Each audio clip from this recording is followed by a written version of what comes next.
Começando hoje a gravação do Pode Mais, 30 mais, 40 mais, 50 mais. Pode vir, pode vir.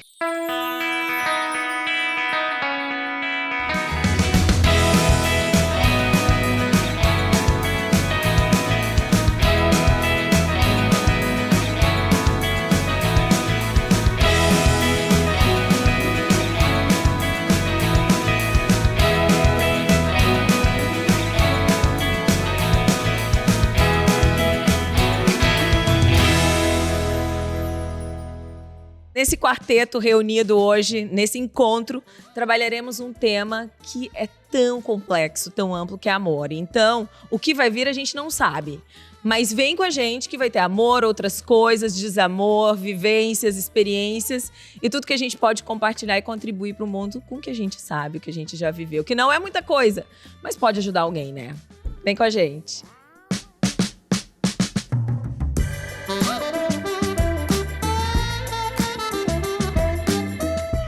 O que essas 4 mulheres estão fazendo aqui hoje, queridas? Letícia, Gabi, Valesca, Larissa. O que a gente se uniu para estar aqui hoje? Eu acho que cada uma vai falar, mas eu acho que acima de tudo a gente quer se expressar. É difícil se encontrar, é difícil como compartilhar nossa voz com o mundo, mas eu acho que aqui a gente se encontrou e juntas queremos conversar com quem se interessar pelo que a gente tem a compartilhar, né? Então eu quero que cada uma aqui se apresente um pouquinho, fale um pouquinho de si. E o tema de hoje é amor, amor e desamor, e a importância do amor, e o que faz, como que é a falta do amor na vida da gente, o que acontece, como que é isso. Então, cada uma vai trazer um pouco o seu olhar. Valesca, começa. Eu sou a Valesca Karsten, é o meu sobrenome. Eu acho que eu sou uma mulher, né? E mulher é um monte de coisas. Eu sou mãe, eu sou educadora, eu me aventuro a ser pesquisadora, eu sou curadora de arte, eu sou uma entusiasta pela vida.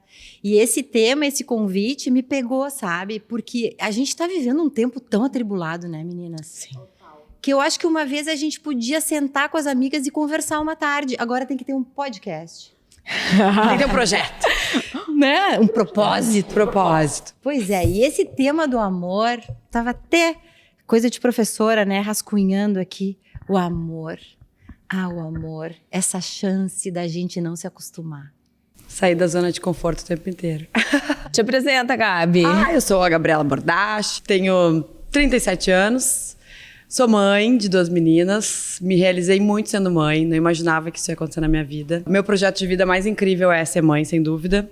Mas sou empreendedora, tenho meu negócio, tenho uma produtora de vídeo, amo criar conteúdo, amo dar vida às minhas ideias. Já trabalhei em veículo de comunicação e acredito que foi um check assim, na minha vida, porque era meu sonho trabalhar em veículo. Mas não era o que eu imaginava. E aí eu segui, assim, eu acho que esse talvez seja meu diferencial na vida, de não ter medo de enfrentar e me reinventar, assim, com o tempo. E eu acredito que não estava esperando um convite para participar de um podcast, e aí veio essas 3 maravilhosas me convidar. E eu quero saber, vamos curtir, exatamente como a Valesca falou, uma tarde de amigas e falar de temas aleatórios e importantes para todo mundo, que a gente possa botar nosso amor e cuidado e as nossas opiniões, que eu tenho certeza que as 4 aqui têm muitas coisas para falar sobre vida.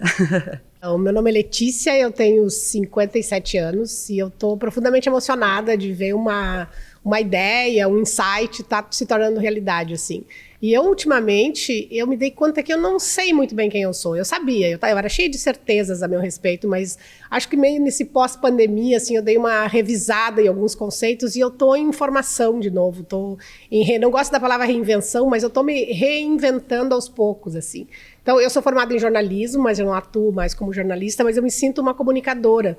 E, de repente, em algum momento da minha vida, eu me dei conta que não era vontade de exibição que eu tava. Eu não quero ser exibida, eu não sou uma exibida, eu quero me expressar. Então eu acho que a mulher se reinventa, se refaz, uma hora ela é mãe, uma hora ela é esposa, uma hora ela é profissional, uma hora ela chuta o balde e não quer ser mais nada. Adorei. E então eu acho que eu tô no momento assim, tudo que tá me dando tesão de fazer, eu tô fazendo. E essa coisa de juntar uma mulherada para falar da vida e trocar ideias e conversar tá me encantando, assim. Então o podcast é uma ideia de expressar. Vamos lá, vamos se expressar, vamos dizer o que a gente pensa e quem quiser pode vir com a gente. Isso aí, pode vir. Que bom, eu sou Larissa Altoé, 38 anos, mãe do Arthur e da Bianca, e que tem um gaúcho na minha vida. Então é uma capixaba que encontrou um gaúcho e que virou gaúcha, né? E que vive hoje no Rio Grande do Sul. Foi um grande desafio essa mudança na minha vida. Depois veio a maternidade na pandemia, mexeu muito comigo, a segunda gravidez foi diferente pela pandemia. Eu sigo tentando me encontrar, me sinto engatinhando em tantas estradas da vida, mas me sinto me encontrando. A cada passo que eu dou, a cada check que eu vou dando, outras dúvidas vão surgindo, outras possibilidades. Eu sou uma jornalista, uma comunicadora nata. Acho que independente do que eu fizesse na vida, eu seria comunicação, isso transborda. Mas eu sou muito apaixonada por pessoas, por histórias. Eu olho para a pessoa e eu fico pensando, o que será que tem ali dentro? Quem é o ser que habita ali? Qual é a alma? O que viveu essa pessoa? O que ela traz? Porque a gente é reflexo do que a gente viveu, das nossas experiências e vivências. Então, estou muito feliz de estar aqui com essas três gaúchas que são um espetáculo. E aí aparecem vocês na minha vida, que faz tudo ganhar muito mais sentido. Né? Porque eu acho que eu precisava muito dessa sensação de pertencimento nessa terra. Já me sentia me pertencendo ao Marcos, aos filhos, mas todos esses vínculos que eu fui criando e construindo me trouxeram esse chão que a gente precisa. Eu concordo muito isso que você está falando, Lari, de poder olhar para a pessoa, porque eu acho que é muito raro realmente você desprender um tempo de energia e dessa coisa que a gente vive não tão atribulada e parar e ouvir o que a pessoa tem para dizer. E a pessoa sente, eu acho, né? Eu vejo quando eu converso com as pessoas, assim, que eu paro tudo que eu tô fazendo, porque aquilo não é bom só para quem tá ouvindo, é muito legal para quem também tá sendo ouvido. Né? Você falou de eu batalhar pelo meu espaço, mas eu acho que isso tudo vem de uma coisa muito importante. Um dia alguém me fez acreditar que eu podia acreditar em mim. Isso é muito bom. E eu acho que isso é amor, né? Eu acho que isso... a minha mãe sempre foi muito incentivadora. Eu tenho muito essa memória de... Minha filha vai, não precisa ter medo. Se não der certo, tá tudo bem. Não me considero perfeccionista. E às vezes nas mentorias eu falo assim com as alunas. Eu olho e falo, ela só precisa de alguém que acredite nela. Porque ela talvez, com as ferramentas que ela tem, com a bagagem que ela tem, ela ainda não consegue sozinha acreditar que é possível. E eu também precisei de pessoas que me ajudaram a fazer eu acreditar em mim. E daqui a pouco vem outra coisa que eu não acredito em mim, aí eu me esforço, batalho e corro atrás. Isso é uma forma de amar, né, meninas? Entregar essa força para um filho, para uma pessoa que está do nosso lado. O que é o amor, aliás? Tanta coisa, né? Tem uma coisa assim que eu vou trazer pra gente ir dialogando, né? Eu que trabalho com infância, com criança, né? Por que o amor é tão importante? Esse livro é muito legal. E assim, o olhar materno nos primeiros dias de vida de um bebê, aquilo eu não posso garantir porque eu não garanto nada para ninguém, mas aquilo é muito simbólico do que aquela pessoa vai se tornar. Quando falam em poesia e prosódia da infância, nada mais é que a mãe pegar aquele bebê no colo, alimentar aquele bebê e dizer assim, vive, a vida vale a pena. Então, como você teve isso, tenho o prazer, a oportunidade de ver a mãe da Lari, né? Muito legal isso da tua mãe. Que é uma pessoa macia, é uma pessoa que tem um olhar que acolhe. Então, assim, fica mais fácil para quem teve, certamente, de quem não teve. E isso é decisivo na vida de uma pessoa, eu acho. E eu ouvi esses dias, o que a gente cura na gente é o que a gente ajuda a curar no mundo. Então, eu acho que o que a gente tem e que transborda e que sobra, a gente tem a obrigação de entregar para o mundo, né? Acho que porque sim. Tem que ter uma troca aqui, vocês não acham? Eu acho que essa coisa do que o que nos sobra, né? A gente tem uma tendência muito de achar que o amor vem de fora, né? Aqui. Então, estou no mundo para ser amado. E eu acho que é uma inversão um pouco isso. E acho que é meio que resultado de um mundo de carências, assim, que a gente está sempre olhando para fora e não para dentro, né? Eu tendo sempre a pensar que o amor, primeiro, ele é feito dentro da gente para depois jogar para fora. Então, o amor, para mim, começa sempre num alto amor. E aí, quando começa a me sobrar amor, aí eu vou lançar amor no mundo. Porque a tendência é que a gente se sinta vazio e vá buscar amor nas pessoas, ou vá buscar amor nos lugares, ou vá se recompensar da ausência de amor em outros lugares. E eu sempre fico pensando, tá, mas nós somos usinas de amor. Nós somos produtores de amor. E a partir do nosso alto amor, do amor próprio, e eu acho que não tem problema, eu fico pensando, não tem problema a gente ter inseguranças e não acreditar na gente muito, porque é meio da natureza humana não acreditar em si. São né? fases. Às vezes São a gente fases. São fases, são mais, momentos. né? Quando a gente está embasado no amor próprio, né? De eu gostar de mim, apesar de quem eu sou, ou até por quem eu sou, a gente está disposto a ser um fabricante de amor. Eu sempre fico pensando, se todos nós fôssemos fabricantes de amor e seguíssemos as orientações cristãs, né? Ama os outros como ama a ti mesmo, eu acho que a gente teria uma outra vibe, sabe? Teria uma outra vida para ser vivida. Mas isso que a Lari falou também, da mãe dela ter... Porque a gente repete modelos, né? Então, acho que o auto-amor vem de uma mãe também que tem auto-amor por ela e transborda pros filhos. Total. Então, a gente não vê isso, né? Infelizmente, 100% do tempo. Não são todas as mães que conseguem. Então, bom, por isso que a terapia é muito importante na vida das pessoas. Mas, graças a Deus, né? Todas aqui fãs da terapia. Exatamente. E deveria ter no SUS, né? Assim, análise, enfim. Mas eu acredito nisso, que a gente... Só que o auto-amor, ele vem, né? Quando tu enxerga que outras pessoas se amam também, as pessoas que estão vivendo contigo. Então, como é que tu faz para buscar quando tu não tem essa referência, né? É um caminho árduo, né? De talvez chegar em algum momento da tua vida que tu vai estar com uma bola de ferro no pé e pensar, meu Deus, chega, eu preciso me amar, porque eu tô botando a máscara de oxigênio em outras pessoas e eu tô ficando sem... Por isso a palavra, né? A palavra, a narrativa, ela é uma oportunidade, porque tu achar a palavra, não conseguis você mais, tá, Lari? Tu. Não, vai no Adoro tu. Vai no que vem.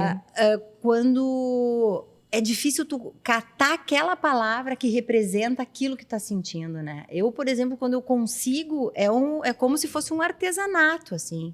Leva muito tempo para eu achar aquilo que expressa realmente o que eu estou sentindo. Então, por isso, é o exercício da gente se escutar, né? Da gente buscar outras referências. Eu acho que a arte ajuda muito, né? Muito. Qualquer arte, né? A arte de conversar, De comunicar. de olhar para fora, de olhar para dentro, né? De poder ler alguma coisa, de compartilhar com o outro. Eu acho que a arte salva.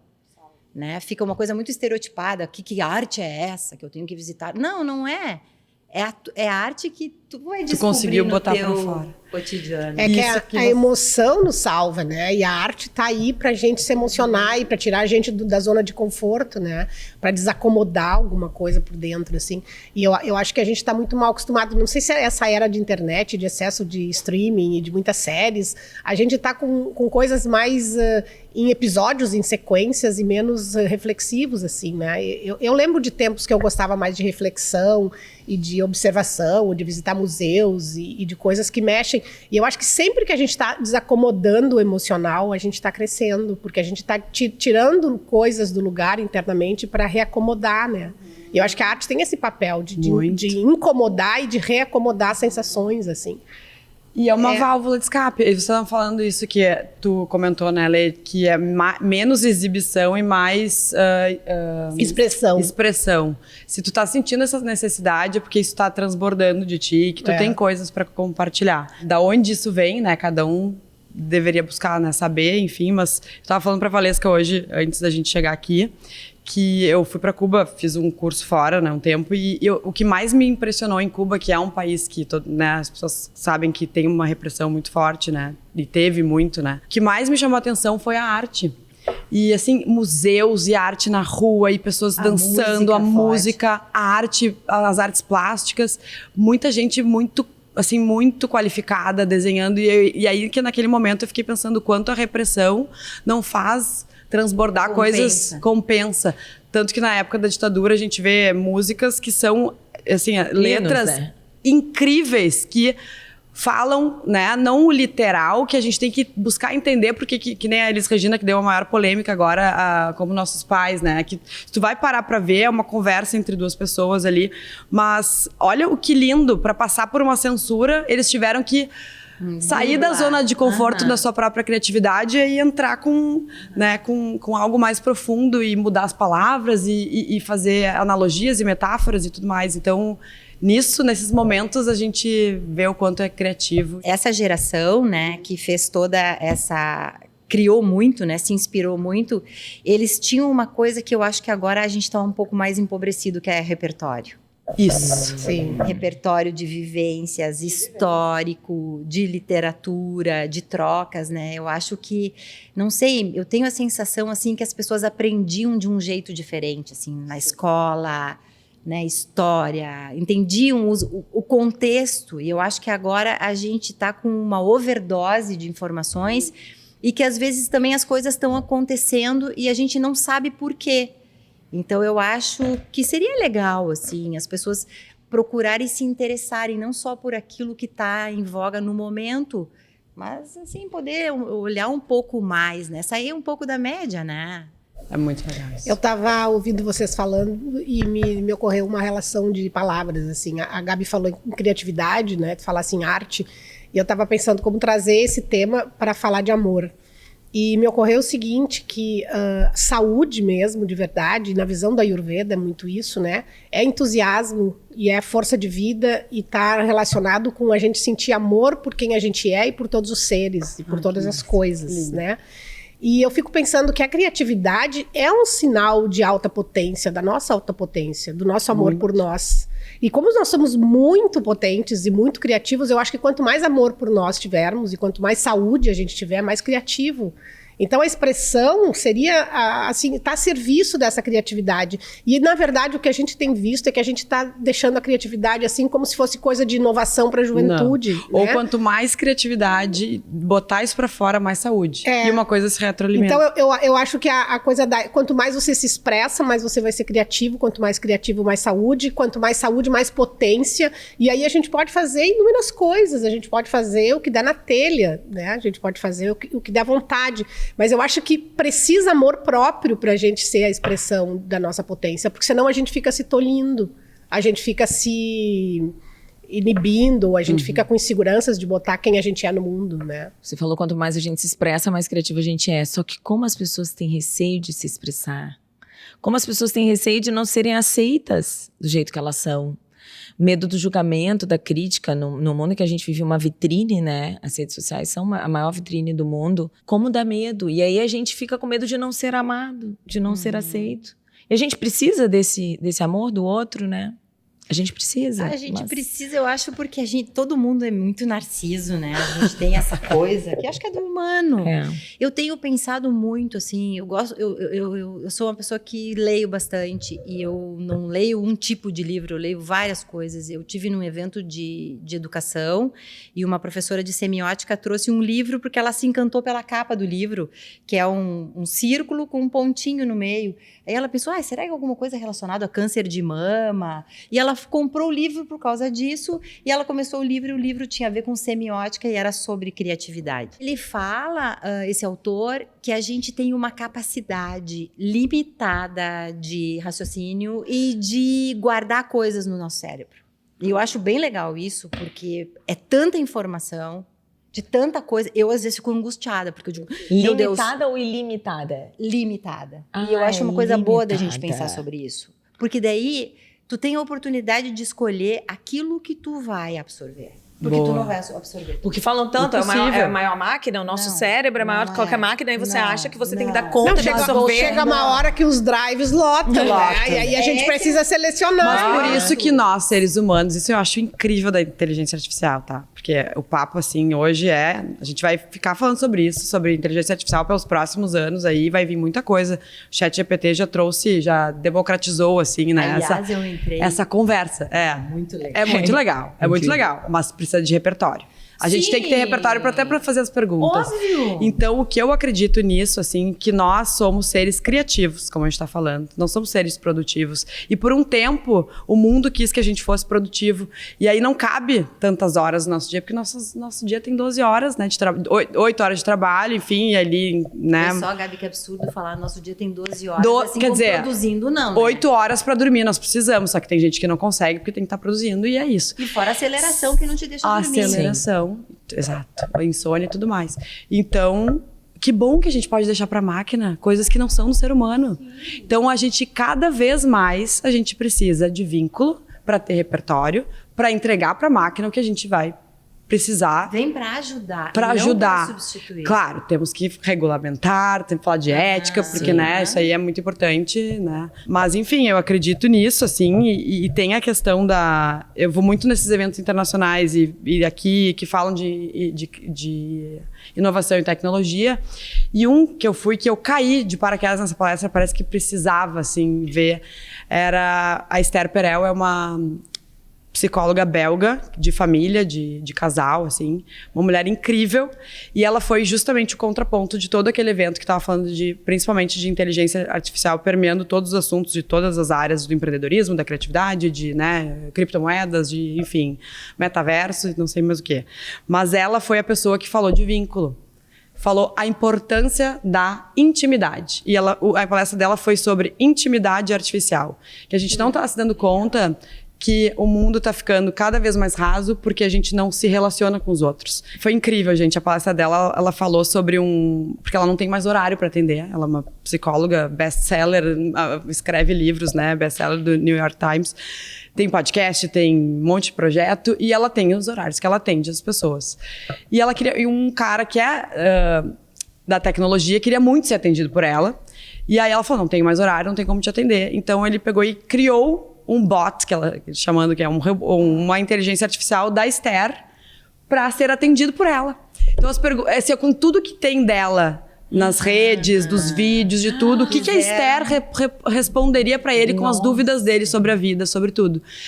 Quando ela ficou sabendo, ele mostrou, né, e falou, olha, eu fiz isso. Quando ela ficou sabendo, ela falou, eu fiquei muito lisonjeada com isso, porque, nossa, eu tenho um bot, né? Ela falou, eu tenho uma inteligência artificial da Esther. Porque tem muito conteúdo. É um avatar. Porque tem muito conteúdo. Mas logo depois ela disse, eu pensei, não. Nada porque o que faz eu ser eu, não é tudo que eu já falei, mas dentro de um consultório, quando tá eu e um casal, as nuances que fazem eu responder o que eu respondo, tudo que eu já vivi. Então não tem como um robô ser eu, né? Não tem como eu ser substituída. E hoje o mundo tá tão artificial que as pessoas não conseguem se relacionar porque existe o Tinder ou outros aplicativos de relacionamento que tu entra ali e tu vê, não combina, feio, não sei o quê. Ai, olha 3, 4, não sei como é que é o tal do Tinder, não sei como seria solteira hoje em dia, né? Mas eu acho que o Tinder eu não entraria. Porque ela falou assim, eu nunca namoraria o meu marido se eu tivesse visto ele no Tinder. Primeiro porque ele é feio. Que eu não, acho que ele não só por ser feio, mas ele não é uma pessoa que é atraente numa foto, não ia me... Não era uma pessoa que combinava comigo. Segundo, as qualidades dele ali, ele não falava outra língua, ele falava só a língua do país dele e isso aí já me deixaria, né, broxar, né, no caso. Então, várias coisas ali eu teria passado. Mas nas conversas com ele, em tudo que eu captei sobre ele, foi o que fez a gente se vincular. E hoje nós estamos 40 anos juntos, ela falou isso. E eu falei, nossa, todo mundo aplaudiu. E uma intimidade, né? Foi a intimidade. Claro. Então ela deu até um experimento que chama Still Face Experiment, que é still de parado, assim, que é uma mãe interagindo com um bebê. Tem no YouTube, depois vocês dão uma olhadinha. Interagindo com o bebê, super assim, no afeto e dando comidinha. Daqui a pouco, essa mesma mãe, ela fica olhando pro lado, assim. O desespero dessa criança. Querendo atenção. Quantas vezes a gente pega o celular hoje em dia amamentando? Mas, gurias, isso que a Gabi tá trazendo é muito sério. E é muito importante. Eu visitei uma exposição em São Paulo ano passado. E a proposta da professora foi pedir para as crianças desenharem o rosto da mãe e do pai. Olha. Tá? Ai, que e massa. era assim, o desenho era o círculo do rosto, os cabelos, o nariz, a boca e aqui era Black Mirror. Meu Deus, um retângulo. celular. Ah! Meu Deus. Então, isso é desesperador. Desesperador. Com todos Porque nós, olho né? no Não é olho. só pai e mãe, é todos nós, né? Com o marido, com uma esposa, Porque, todo gente, mundo. uma conversa olho no olho, quanta coisa a gente não percebe. Porque esse Porque se a gente tem sensibilidade, a gente vai ver que nossos filhos estão tristes, estão mal-humorados, E eles pra estão... gente. O que tu falou desse criança, ele perdeu a referência. Perdeu a referência. Nem a comida é tão importante quanto o olhar. Exatamente. Nossa. E olha que comida é subsistência, né? É. Alimento. Mas como é que foi uma outra experiência que eu acho que, não sei se ainda faz parte da mesma, mas de um orfanato no pós-guerra, que várias crianças órfãs ali no pós-segunda guerra, não sei em qual país, as crianças ficavam os bebês, muito no berço e olhando pro teto. E o que gerou isso nessas crianças, né? O quanto não enxergar o outro, o que acontece para essas pessoas no futuro, porque os 3 primeiros anos são importantíssimos, são fundamentais, são os 3 primeiros anos que vão moldar a tua vida. Eles falam dos 1000 dias, né? Os primeiros 1000 dias. Tem muitos amores, né? O amor de mãe, a amizade, o amor da amizade, o amor romântico, o amor de filha, o amor casal, muitos tipos de amor. O amor, vamos assim, escalando os amores. Vai ter que ser vários episódios. Amor de mãe, e depois eu já vou pro de amigas. E quem não tem? E quem não recebe? Como é que faz? Pois é. Se consegue, acho que sobrevive. Mas viver na plenitude, acho que não consegue. Mas aí pode entrar de novo que a ausência do amor de mãe pode forjar na pessoa uma capacidade de auto-amor profunda. Porque essa carência e essa ausência de ter a relação com o outro pode fazer com que essa pessoa se ame barbaramente, assim. E aí, a partir daí, ela vai construir o auto-amor. Não sei, Lê, se não... Eu acho que não precisa ser da mãe, sabe? Pode ser de alguém que cuidou, né? Pode ser de uma cuidadora, sim. Pode ser de alguém que cuidou. Da avó, da vizinha, alguma referência. Da tia. Eu consumo bastante coisa em podcast. Hoje eu estava ouvindo um podcast... Acho que era do Papo de Segunda no GNT, que daqueles meninos que eu gosto, Chico, João Vicente, eles entrevistaram o Marcelo D2.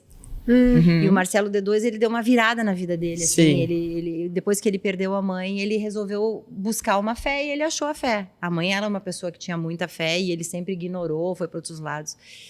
E aí ele estava falando, assim, da avó, né? Da avó que ele teve, assim. Mas as minhas avós também. Porque eu acho que não é a overdose que hoje em dia é dita que tem que se ter. Sim, mas que gera uma cobrança muito grande na gente, né? São aquelas horas, assim, que a pessoa tá ali e sabe que aquele olhar bem dado, vou te dizer que ele vale por dias. Eu tenho uma experiência muito, muito diferente, assim, dessa coisa de amor de mãe, porque eu sou a irmã mais velha de 7 irmãos. São todos homens, 6 homens, né? São todos mais novos que eu. E eu, com 2, 3 anos, eu já tinha 4 irmãos, né? E eu, com 5 anos, eu já tinha 5 irmãos. Então, eram todos assim. Minha mãe teve, dos 3 primeiros anos, ela teve 1 por ano. Então, eu já era grande, eu já era ajudante da mãezinha, assim, com muito, muito tenra idade, eu já era a grande da família, eu não era mais a bebê. Então, assim, eu tenho uma referência de ter reconquistado o amor da minha mãe só na fase adulta. Eu não lembro muito de eu no colo da mãe. Tu foi uma filhona, né? Eu fui uma filha que muito cedo teve que descolar da mãe porque já tinha um bando de menino grudado nela, né? Os irmãos são grudados em ti? Mais ou menos, eu meio que, agora minha mãe já faleceu, então eu meio que às vezes tento fazer esse papel da mãezona, assim, mas eles não me botaram muito nesse lugar. Mas eu tenho uma relação muito afetuosa. Mas são os mal agradecidos, né? Mas eu tenho uma relação muito afetuosa com eles. Mas assim, mas é louco isso de falando de um lugar bem, talvez até de um lugar de dor já, não sei. Tem uma coisa em mim de amor de mãe na infância que eu não lembro, assim, eu não sinto. Eu tinha mais uma relação muito embrionária com meu pai, assim. Mas eu lembro pouco de eu no colo da mãe, ou da mãe me levar pra escola, ou a mãe me dar comida, ou qualquer coisa parecida. Então, e ela era reconhecida, talvez o olhar de amor da mãe estava ali na ajuda que tu Sim, dava, eu era ajudante da mãezinha, assim. Então eu fui meio que uma mãe pros meninos junto com ela, né? Então, e eu acho que lá pelas tantas eu descobri bem, ou eu me amo ou tô lascada, né? Sim, é muito bom. Então que não foi algo talvez natural e pra ti, mas que foi algo que tu percebeu e precisava. Sobrevivência. Teu olhar é cheio de investimento. Não, mas é um investimento que começou muito cedo na minha vida, nas minhas coisas, no meu mundo, assim. Tipo assim, olha, Letícia, ou tu te ama ou vai dar merda. Eu tenho um caso, assim, de uma amiga de Vitória que perdeu a mãe com 4 anos. E de uma forma muito trágica. A mãe decidiu pôr um ponto final. E tem mais irmãos e tal. E quando ela me contou, porque ela sempre justificava que ela tinha perdido a mãe de uma forma diferente. E aí, quando ela me contou o que realmente tinha acontecido, eu fiquei assim... Porque ela é uma mulher Alto astral. tão inspiradora. Ai, que legal. Ó. Ela tem filhos, 2 filhos, assim, ela é tão admirável. Mas teve um pai muito rígido, pragmático, que foi o provedor, mas que teve o olhar do pai, sempre acompanhando, e a fé. Ela fala assim, a fé me ajuda a me curar, para eu conseguir ser uma mãe boa para os meus filhos também. E eu vejo o quanto ela mergulha na fé, porque há um espaço. Né? Claro, eu acho muito aliviador. Acho Eu incrível. A gente precisa acreditar em alguma coisa? Precisa. Até pra pegar e pôr a alma, assim, pra ganhar um colo, né? Porque às vezes é tudo tão, assim, que a gente tem que acreditar. Eu acho muito legal poder acreditar, seja lá no que for. Mas eu mudei meu conceito de fé. Eu tinha não sei se talvez minha fé era, talvez não tava tão enraizada, assim, porque eu tinha uma fé que era de deitar a cabeça no travesseiro e pensar que eu fui uma boa pessoa, que eu... Foi não, né, Gabi? Tu é, Eu né? sou uma boa pessoa, não, mas naquele dia tá tudo certo, de pegar e fazer. Então vou agradecer pelo meu dia e vou pedir que eu tenha muita saúde, que meu marido tenha saúde, que minhas filhas tenham saúde, que a minha vida seja incrível e que eu faça tudo que eu tenho vontade. Sempre com essa meditação de que ter fé de que as coisas vão dar certo. Até que meu marido teve um câncer. E aí foram assim, foi um momento que me tirou o chão totalmente, assim. E que tu ficou de mal com quem tu tinha fé. Foi um dia de muito choro, assim. Até a cirurgia foi um dia, assim, foram dias de assim, o que tá acontecendo? Isso aí não acontecia só com os outros, né? Tipo assim, porque comigo? Eu achei que eu tava sendo... Punida, sabe? Ele também. Será que a gente não é do bem, sabe? Pensando coisas desse sentido, assim. Porque eu acho que tem uma coisa católica na minha família, assim, que eu acho que talvez eu tenha levado pro lado errado, assim, da fé, da coisa. Mas a gente pensa assim, Pensa. Ele E acha aí, que garante ser uma boa pessoa, de tu não ser acometida. Só que Não eu tem acho nada que a às ver. vezes essas coisas que a vida apronta, assim, ou que se apresenta pra gente, faz a gente vir de um outro jeito. Muito. Que não Gente, isso- hoje, eu vou isso dizer é assim, uma ó, coisa, vocês podem assim, até muito achar que eu incrível. sou louca, mas assim, eu só agradeço. Tudo que entra, porque agora a minha fé é na vida. Porque eu não tenho controle de nada. Eu já comecei a me dar conta que eu não tinha controle, porque eu sou uma pessoa extremamente exigente, tá? Eu tenho que cuidar pra não voltar pra esse... Claro, eu tenho quilômetros de terapia, mas assim, eu tenho que cuidar pra não voltar pra esse lugar de pessoa exigente, de onipotência, que talvez venha da minha infância, enfim. Eu tenho que cuidar porque porque senão a minha vida fica muito pesada, né? Então, quando a Joana nasceu, minha primeira filha, eu comecei a me dar conta, porque eu planejava coisa. Agora eu vou... Eu nunca tive licença maternidade porque eu tenho meu próprio negócio. Então, eu pensava, ela vai nos horários que ela dormir, que eu vou fazer tal coisa, vou responder um e-mail. Tu não vai fazer. No outro dia eu vou acordar e vou não sei o quê. Tu não vai, porque tu vai dormir, tu vai dormir às 4 da manhã e tu vai querer acordar, sei lá, tu vai ficar num estado letárgico o dia inteiro, então tu não vai nem conseguir pensar durante sei lá quanto tempo, porque tu tá amamentando, enfim. Então eu já comecei a soltar assim, ó, sabe? Não adianta. Eu vou tentar seguir num flow de trocar o improviso, controle imprevisto. pelo comando, né? Eu lembro que a gente uma vez conversando com a Isso, Cíntia, a Requena, ela falou, a gente não vai ter controle nunca. Nunca. Mas pensa que você vai tentar comandar algumas coisas na tua vida. É. E isso de não ter controle, de quando vem alguma coisa, uma mudança grande, você sai maior ainda. Quando eu tive que mudar para Porto Alegre, e assim, Imagina. o que eu vou fazer? Larguei família, amigos, emprego, tudo, absolutamente tudo, só conheci o meu marido. E aí, quando é no desconforto que a gente cresce. Muito. É saindo da zona de conforto que você se redescobre. Você tem que se refazer, cata os cacos aí, Larissa. E te Bota vira. uma primeira e vai. Porque senão você vai voltar pra Vitória. Por colo da mamãe e do papai, né? Então, tá, essa opção eu não quero. Então, eu quero seguir com a escolha que eu fiz e eu preciso... Autorresponsabilidade. Eu preciso ser responsável. E vocês são umas guerreiras, né? Porque a Gabi, com o que aconteceu, 2 filhas pequenas e veio uma pandemia. Não, foi pé no grávida freio um ali. atrás do outro, assim. Não é bullying. Gente, isso a gente muita a gente fala pouco sobre isso. É, mas a mas- gente tá num pós-guerra, cheia de feridas. Sim. Com essa pandemia. Esse pós-pandemia é uma coisa que ainda vai dar muito pano pra manga, né? Muito, a gente não E tá eu- enxergando. e eu a gente acho não que tá tá falando. né? Não, e tem um, Porque foi tão traumático que a gente ainda não tá podendo e falar. tem um conceito, que é um conceito que eu aprendi numa empresa que eu fiz uma época, um trabalho de autoconhecimento e tal, que é um conceito que fala que é o nosso desejo de controlar o incontrolável. que é quase tudo na vida. A vida acontece no âmbito do incontrolável. Quando a gente tá querendo controlar aquilo que não tem controle, é que a gente fica doente. Fica obsessivo, fica neurótico, fica obsessivo, fica exigente, fica controlador, né? Fica centralizador das coisas. E aí na verdade, a gente inventa que a gente tem um poder e um controle sobre as coisas que a gente não tem. E aí a gente fica frustrado porque não controlou, mas é que não existe esse controle. Foi uma invenção. Na linguagem das redes, a vida não tá nem aí pro seu planejamento. Não tá nem aí. Então, assim, só vai. E aí eu acho que, assim, o primeiro grande exemplo que a gente teve no mundo que a gente não controla nada foi a pandemia. Porque de uma hora para outra, de um dia para o outro, de uma semana para outra, a gente foi obrigada a mudar todo o modus operandi, todo tipo de... o estilo de vida. E eu ficava pensando assim, sempre falam que a pessoa tem o direito de ir e vir. Então, na minha cabeça, eu nunca tinha vivido uma coisa assim... Isso era uma coisa assim, que nem respirar. Tiraram o teu direito.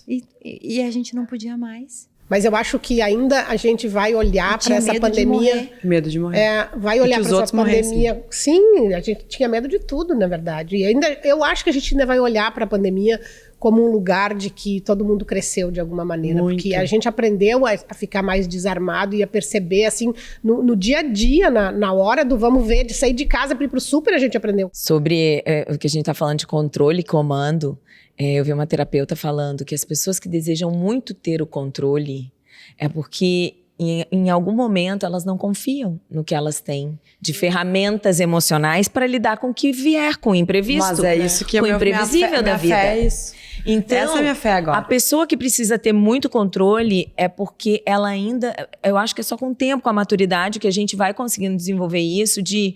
Tá com a vida, eu vou, o que vem eu não sei, vou tentar comandar do jeito que der, mas eu confio nas ferramentas, no meu emocional, na minha inteligência emocional, na bagagem que eu tenho, na fé no que eu acredito, seja lá o que for, que eu vou conseguir enfrentar, lidar com da que melhor vier, forma do possível. jeito que der. Do jeito que der. Mas é muito isso. Eu gosto de falar do jazz, porque o jazz, ele é improviso, né? Tem, claro que existe um planejamento. A vida é jazz? A vida é jazz. A vida é um jazz, porque, na verdade, tu tá tentando controlar, mas daí, né? Vem uma pessoa e toca o saxofone de um jeito e tu tá ali tocando piano de outro. E tudo isso forma melodia. E é uma harmonia, né?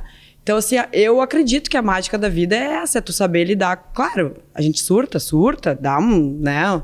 Não é assim tudo, tá, que lindo, olha só, uma doença. Não é isso. Mas assim, o que eu vou fazer com isso se eu não tenho como bater de frente com isso? Eu vou ao encontro disso, não dê encontro, né? Então, eu acredito nesse jazz, assim, que a gente planeja, mas de vez em quando saem umas notas erradas e tá tudo certo. Ou a gente vai dar umas improvisadas no meio, vai botar um instrumento que não era para ter, e aí... Mas, Gabi, eu posso dizer, a microfones abertos, assim, eu tenho uma admiração profunda por ti, pela tua pessoa. Nossa. E eu por ti.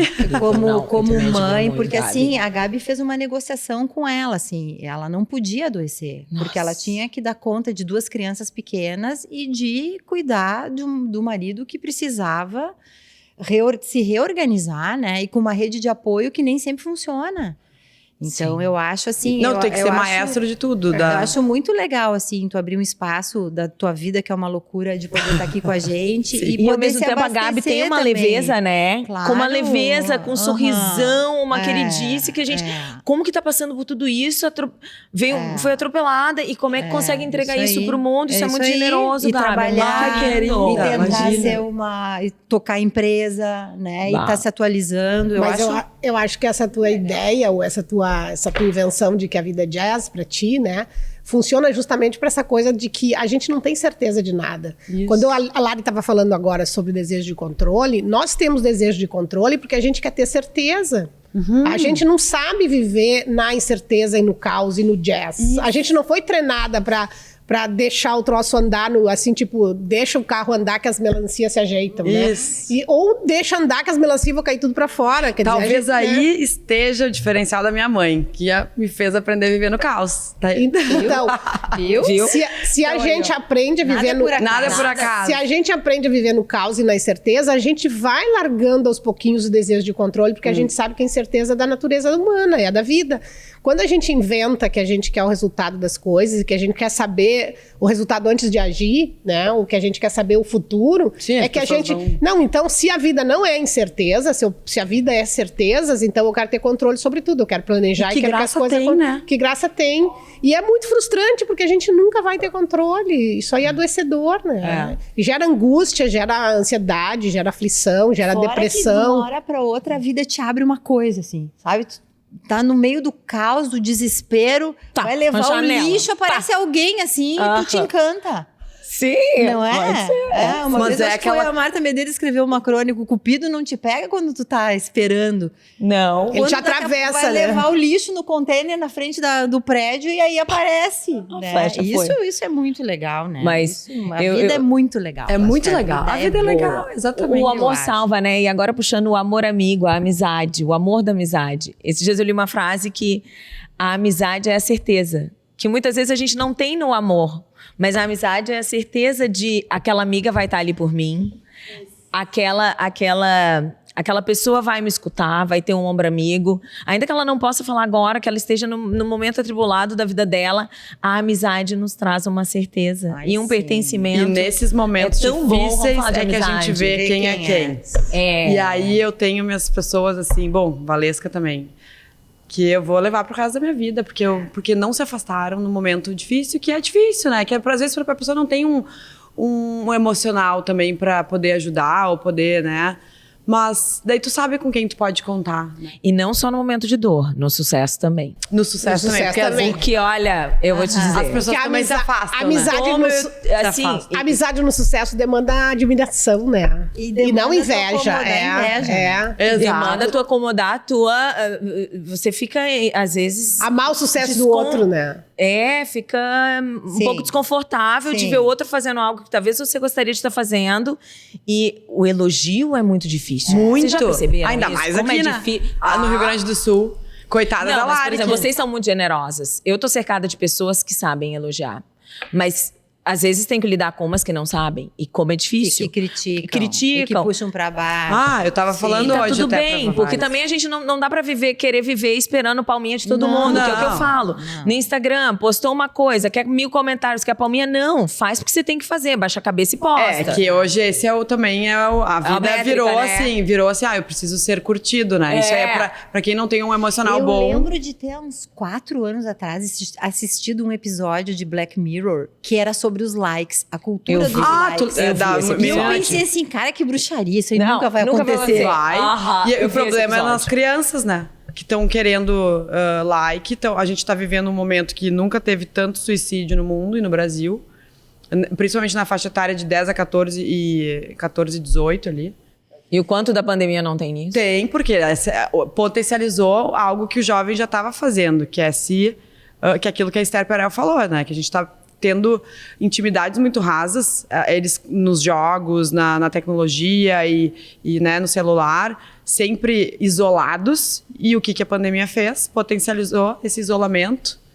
E todo mundo tendo que trabalhar, os pais talvez não dando muito... Não, e tu vê no Japão, né, saiu uma pesquisa onde os jovens não querem se relacionar. É tudo virtual. Porque é mais fácil, né? É mais fácil, porque eles não têm a energia de desprender num relacionamento onde tem que se esforçar muito. No amor, é engraçado, quando a gente ama alguém, a gente vai se juntar porque a gente ama alguém, a gente vê toda a nossa parte ruim.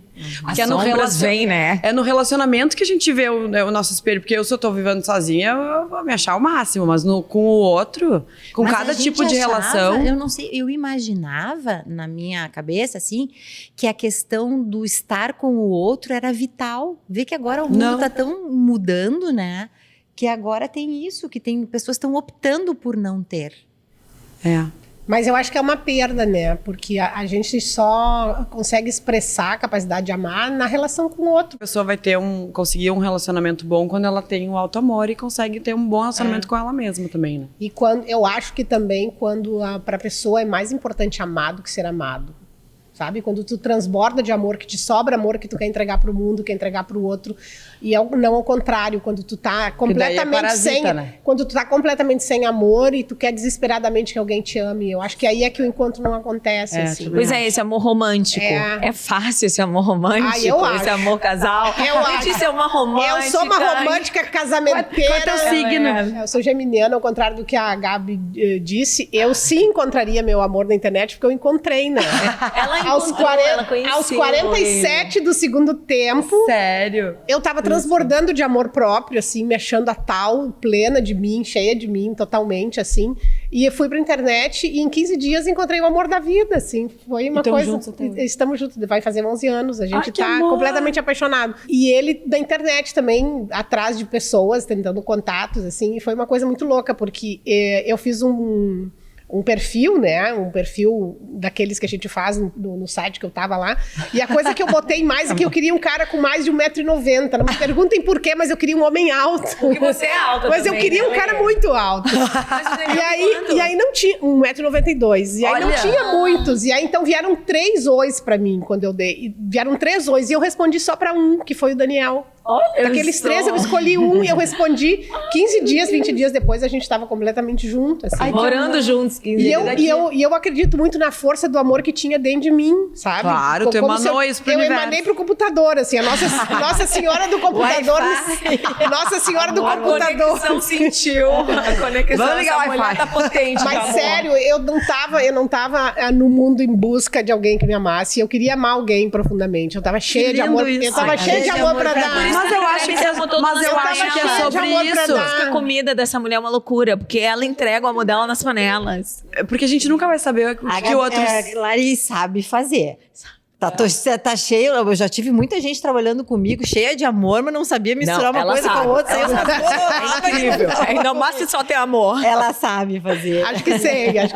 Que legal. Mas, gente, esse amor a dois é uma construção difícil, né? Precisa muita coragem, eu acho. Muita coragem, muita disposição, muito espaço interno, ceder, construir, começar, recomeçar, dar um passo atrás. Eu respirar. acho que o difícil e que a gente tem que enfrentar, que é o desafio, é quando acaba a paixão, que daí eu acho que é no amor que tu pode conhecer as pessoas de fato quem elas são, né? E tu amar os defeitos da pessoa e tu saber que tu vai conseguir lidar e conviver com aquilo, né? Então, o problema é que eu vejo muitas vezes assim, mas eu não sou mais apaixonada. Tá, mas... né? O que é? Mas daqui a pouco pode reacender, né? Essa chama aí da A paixão. paixão de tem novo. picos, né? Tem momentos, ela volta, ela dá uma aquecidinha e ela volta, depois ela desaparece, daí o amor sustenta, né? E o amor sustentado, eu acho que ele faz a paixão aparecer em algum momento. E de repente dá uma esfriada, a paixão vai embora e o amor segura e fica Isso, esperando é até isso. que uma nova paixonite se apresente, né? Porque a paixão não é perene. Não. E ela é adoecedora também. É bom. Ela é de adolescente. E a paixão é bom que ela vá embora lá pelas tantas, Senão porque ela sucumbe. Exato. sucumbe, você não consegue Perde fazer foco. E a Eu paixão- perco o foco, A gente. paixão apaixonada. a paixão queima demais, não sobra Queima nada, né? largada, Queima não. largada, não sobra nada. Não sobra nada. E eu acho assim, ó, vendo a minha relação, eu tô na terceiro casamento hoje, mas vendo a minha relação com o Daniel, eu fico pensando assim, precisa muita coragem pra ficar. Isso. Porque tá muito fácil ir embora. Muito tá fácil. muito moderno, muito cool. Qualquer coisa, pegar, chuta o balde. Chuta o balde, faz as malas e vai Mas embora. é porque não tem né? vínculo mais. As pessoas não Sim. têm A vínculo. E intimidade. a coragem mesmo e o amor e a capacidade de estar junto pra ficar, pra construir, pra dizer que não, foi o cara que eu escolhi, ou foi a pessoa que eu escolhi, a companheira ou o companheiro que eu escolhi. E é pedreira manter, não é assim? É pedreira manter. É no dia a dia e sai Muito difícil. muita energia pra manter. Sim. E aí eu acho que precisa intenção de querer manter o amor, sabe? Porque Também se acho. se a gente entra no oba-oba das coisas como estão por aí, a gente diz, é super moderno separar, super, ai que nada, sabe? Faz as Ai, malas o vai se sofrimento faz as que malas e vai-se gera embora, né? Essas decisões. Tá muito fácil. Eu tenho pensado assim muito. Eu sou uma pessoa que acho que a gente aprende a gostar de algumas coisas na infância, na pequena infância, assim. Então, onde eu trabalho, a gente dá muita sustentação afetiva através das narrativas, porque eu acho que as metáforas dos livros, elas encantam as crianças e eles pegam carona, assim, nos medos e nas coisas. Então, eu pensei assim, não sei o que vocês acham, às vezes eu trazer uma coisa e ler para vocês. Claro, eu vou amar. Porque eu Super, acho muito super. bom para vocês e para quem nos escutar, né? E aí, sobre essa coisa dos amores, eu separei esse trechinho desse livro que eu achei incrível. Ele é da Rosa Monteiro, ela até estava aí no Fronteiras do Pensamento, e ela escreveu uma coisa assim, eu acho que ela faz uma costura boa dos livros, e olha o que ela fala do amor, né? O problema dos casais é que as mulheres se casam pensando que eles vão mudar, enquanto os homens se casam pensando que elas nunca vão mudar. Exatamente. Que tremenda lucidez e que tiro na mosca quem inventou de dizer isso. A imensa maioria de nós está empenhada em mudar o amado para que ele se adapte aos nossos sonhos grandiosos. Achamos que, se o curarmos das suas supostas feridas, nosso amado idealizado emergirá em todo o seu resplendor. As histórias infantis tão sábias dizem isso claramente.